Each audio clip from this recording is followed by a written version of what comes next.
Welcome to the newly renovated library of the Jewish Theological Seminary. The JTS library houses one of the greatest collections of rare Judaica in the entire world, providing the Jewish community and the rest of the world with direct access to an astonishing array of materials that speak to Jewish history and to our shared Jewish experience.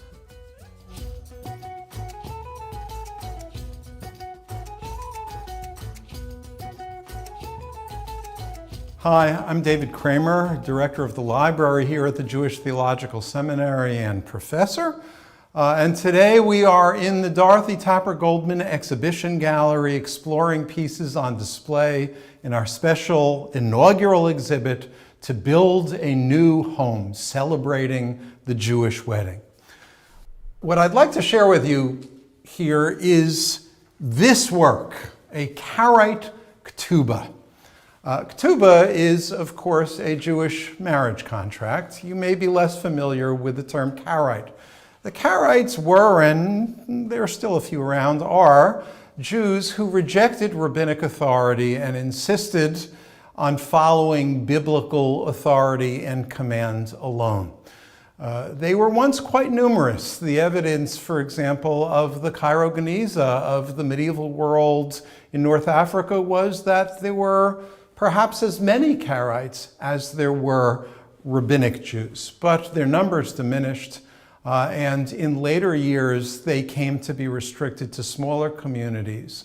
Though at this time, the time of this Kétouba, they were still quite numerous in the Crimea, and in this case, in Ukraine.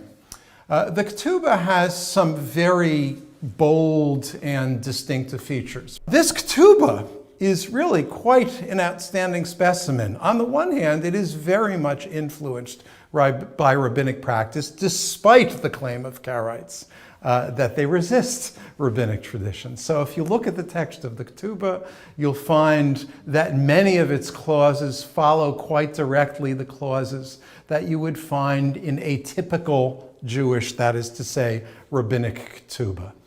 But if you look a little bit more closely, you'll find that the entirety of the Kétouba text is expressed in Hebrew. This was their way symbolically of saying we are biblical Jews and not rabbinic Jews. So in the clauses of the Kétouba, you've got a custom of what is on the one hand influenced by the rabbis, but a bold statement saying we, Karaite Jews, are not them.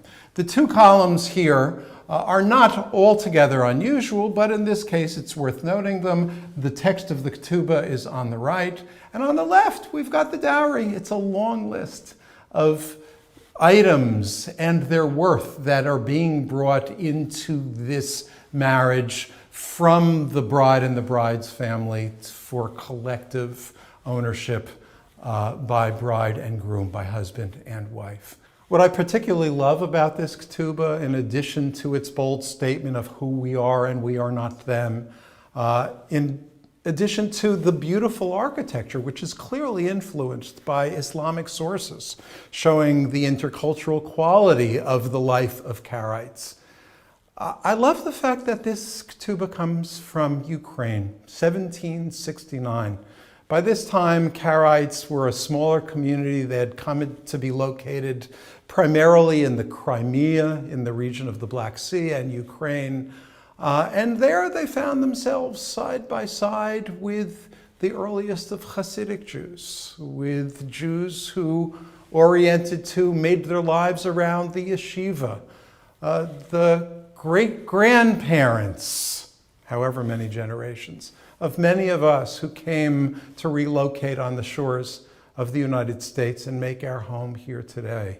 Our ancestors were very diverse. The communities in which they lived, the Jewish communities, were diverse and rich, and they learned from one another.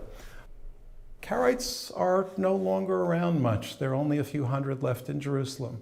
But it's worth our recalling the history of an earlier Jewish community where Rabbinites and Karaites and Hasidim and Mitnagdim, all kinds of Jews, lived together in the same great region of the world.